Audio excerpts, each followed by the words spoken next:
I have just one question I wanted to ask you, Mr. Carrick, because it touched on some of the work that Mr. Bowles and Mr. Cantor are doing, and then recognize my friend and colleague, Senator Coons, who's got a busy morning and also got a very fresh idea in terms of this whole field. Now, Mr. Carrick, you made an announcement, I think, that will be most welcome, that the chicken and egg debate is over.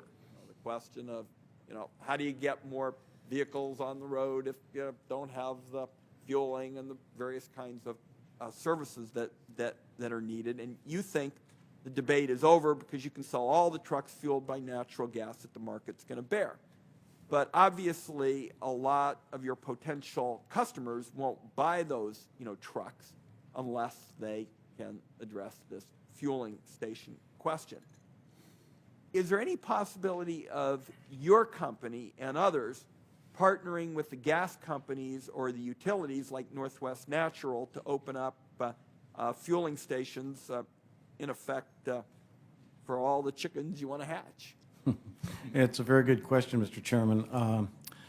We have tried to avoid that right now. We're in the business of making motor vehicles, not trying to sell gas. But unfortunately, we get thrown into that because many of our customers, if we do consummate the sale of a vehicle, they expect us to help them in the fueling initiative. So we have relationships with a lot of different fuel companies and utilities that help make that happen, but it's done more on an informal basis. Let's look for ways so that you can benefit and your customers and these other companies can benefit. And Mr. Bowles, let's have you pick up on that right now.